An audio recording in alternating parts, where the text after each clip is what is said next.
Something happened to Eleanor in those months after his death. For everywhere she traveled, she would meet people, porters, taxicab drivers, streetcar cleaners, and they would all tell her how much they loved her husband. And she realized, she said, what he had done for the countrymen, for these people that she cared about so much, and what his leadership had meant to this nation that she so adored. And somehow their feelings, absorbed by her, allowed her to reach deep within herself and to forgive him for what he had done by bringing Lucy back into his life.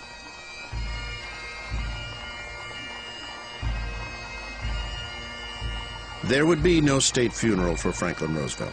He had insisted it would be inappropriate with American boys dying on battlefields in distant lands. Instead, the caisson was borne slowly through the streets of the nation's capital to the White House, a time for Americans to reflect on what they had lost.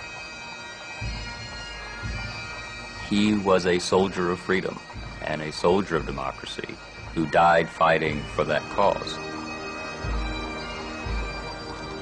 He'd been president for 12 years. Many, many adult Americans had never known any other president. And suddenly this extraordinary source of confidence that they'd come to almost take for granted was gone.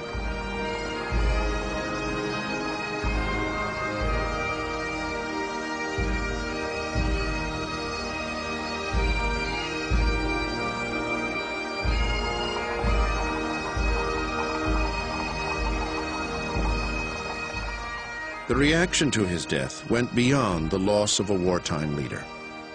It reached back to earlier times, to a personal connection established between this president and the American people, an appreciation of the distance they had traveled together. One mourner told a journalist, "I never knew Roosevelt, but he knew me."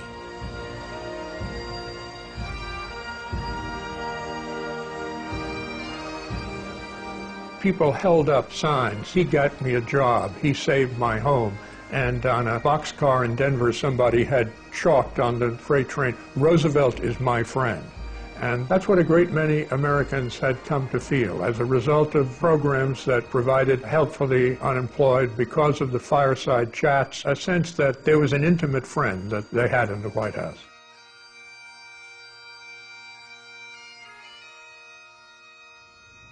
His final resting place was at the very center of his universe, in the Rose Garden at Hyde Park.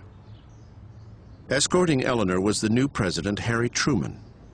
Never a Roosevelt confidant, Truman weighed a personal ambivalence against political achievement. I had the opportunity to spend quite a bit of time with ex-President Truman out in Independence.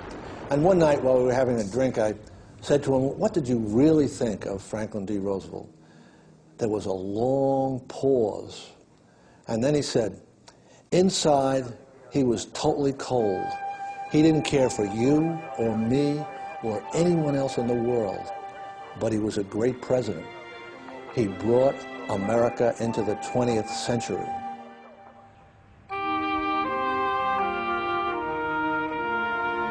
Franklin Delano Roosevelt's contribution still resonates. The programs he introduced still affect our lives. The issues he fought for still define the national debate. The role of government, the place America should assume in the world.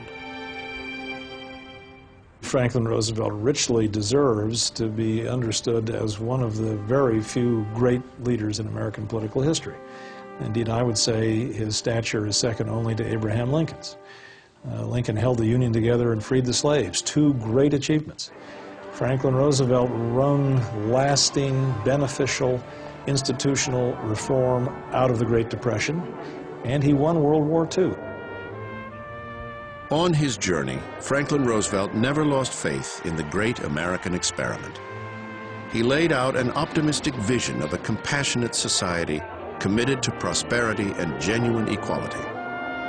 60 years later, it remains a tantalizingly elusive dream, but Franklin Roosevelt carried us miles down that road.